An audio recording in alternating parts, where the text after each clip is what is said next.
Like, I chose to be single because I was not single from the age of 13 to 22. It messed me up in my teenage years. And yeah, it turned me into a psychotic, dysfunctional person that's highly dependent.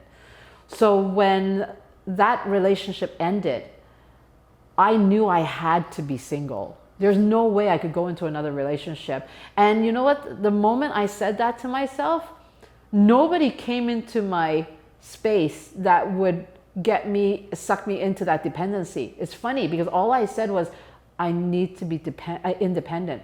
Like, that's all I said to myself. But the problem with that is that everybody I met was not even close to serving me to where I wanted to go.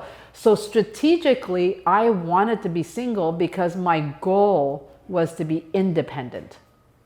However, I still dated a lot because that was the only way that I was going to get to know myself. And I never allowed myself to fall into the trap of making somebody who they're not. Because that's what happens when we're very vulnerable and dependent, is that we can meet somebody that doesn't even match what we want, but we start creating this like story around this person who is not fitting to what I want, but yet we'll try to make them that, right? So at that point, you don't have the right lenses on. You have the wrong prescription glasses on. You're seeing something that's not reality.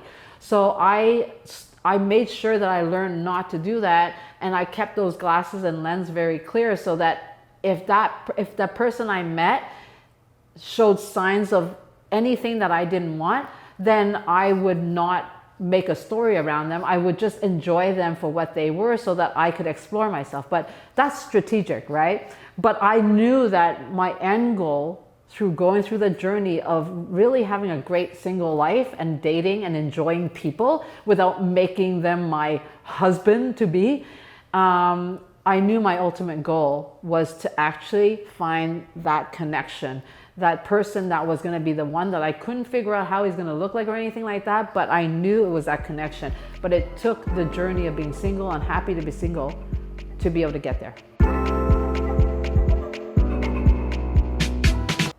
If you're in a toxic relationship and it's been a while, the first thing you need to do is be honest with yourself and see it that it is toxic. You have to be able to say it out loud to yourself that it is, right? But the moment you say truthfully that, no, I don't want this person is abusive, it doesn't matter whether he's a good soul or a good human being, I don't care.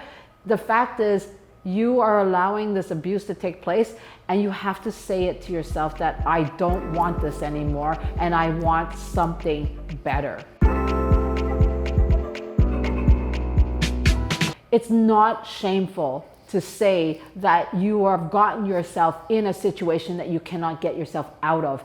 It's not shameful. You'd be surprised with all the clients that I have, a majority of them get themselves in these situations. No matter how much education you have, no matter how smart you are, you're vulnerable. There's a heart that is involved. There are emotions.